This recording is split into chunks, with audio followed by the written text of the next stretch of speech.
Hello friends, welcome back to our channel. ఈరోజు వీడియోలో business విషయంలో ఖచ్చితంగా చెక్ పెట్టాల్సిన 6 కామన్ ఫైనాన్షియల్ మిస్టేక్స్ గురించి ఇప్పుడు మనం తెలుసుకుందాం.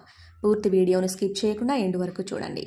భారీ లాభాలు పొందాలనే ఆశతో ఇలాంటి విషయాలు తెలుసుకోకుండానే గుడ్డిగా పెట్టుబడి పెట్టడం సరైన నిర్ణయం కాదు. దీనికి బదులుగా మీ లక్ష్యాలకు తగ్గట్టు సేఫ్ ఇన్వెస్ట్మెంట్స్ మార్గాలను ఎంపిక చేసుకోవాలి. పదవి విరమణ కోసం, ఇంటి కొనుగోలు కోసం, పిల్లల ఉన్నత చదువులు ఇలాంటి అవసరాలకు ప్రత్యేకంగా మనీ సేవ్ చేయాలనుకుంటే టైమ్ లైన్, రిస్క్ టాలరెన్స్కు సరిపోయే ఇన్వెస్ట్మెంట్లను సెలెక్ట్ చేసుకోవచ్చు.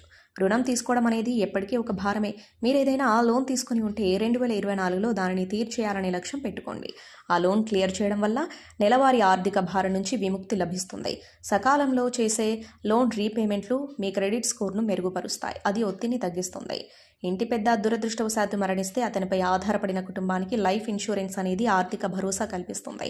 హెల్త్ ఇన్సూరెన్స్ వైద్య ఖర్చులను భర్తీ చేస్తుంది. అందుకే ప్రతి ఒక్కరికి రెండు చాలా కీలకం. ఇప్పటివరకు ఇలాంటి ఇన్సూరెన్స్ లేకపోతే 2024లో అయినా ఈ పాలసీలు తీసుకోండి. ట్యాక్సులు చెల్లించడం ఆలస్యమైనా, గడువులోగా చెల్లించకపోయినా పెనాల్టీలు చెల్లించాల్సి వస్తుంది.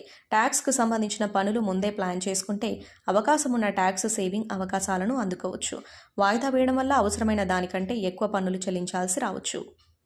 ఒక్కోసారి ఊహించని ఖర్చులు ఎదురవుతూ ఉంటాయి. వాటిని తీర్చేందుకు ఎమర్జెన్సీ ఫండ్ను తప్పనిసరిగా పక్కన పెట్టుకోవాలి. మెడికల్ బిల్లులు, కార్ రిపేర్లు సహా ఉద్యోగం కోల్పోయినప్పుడు ఎమర్జెన్సీ ఫండ్ ఆదుకుంటూ ఉంటుంది. అత్యవసర సమయంలో క్రెడిట్ కార్డులు, బ్యాంకు రుణాలపై ఆధారపడవలసిన అవసరం ఉండదు. అందుకే 3-6 నెలల జీవన వ్యయానికి సరిపడ మొత్తాన్ని ఆదా చేయడం లక్ష్యంగా పెట్టుకోవాలి.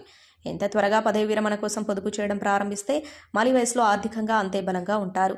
చిన్న వయసులో ఉన్నప్పటికీ రిటైర్మెంట్ ప్లానింగ్ అస్సలు వాయిదా వేయకండి. ఈ విషయంలో మీరు వేసే ప్రతి చిన్న అడుగు దీర్ఘకాలంలో ఊహించని ఫలితాలను అందిస్తుంది. ఇది ఫ్రెండ్స్ ఇవాళ వీడియో. ఈ టిప్స్ మీకు నచ్చినట్లయితే కామెంట్ బాక్స్లో కామెంట్ చేయండి. అలాగే ఈ సమాచారం మీకు ఉపయోగపడినట్లయితే వీడియోని లైక్ చేసి మీ ఫ్రెండ్స్ అండ్ ఫ్యామిలీకి షేర్ చేయండి. ఇలాంటి మరిన్ని లేటెస్ట్ అప్డేట్స్ కోసం ఛానల్ని సబ్స్క్రైబ్ చేసుకుని పక్కన ఉన్న బెల్ ఐకాన్ని క్లిక్ చేయండి. ఇలా చేయడం ద్వారా మేము పెట్టే కొత్త వీడియోలను మీరు నోటిఫికేషన్స్ రూపంలో చూడవచ్చు. Thank you for watching.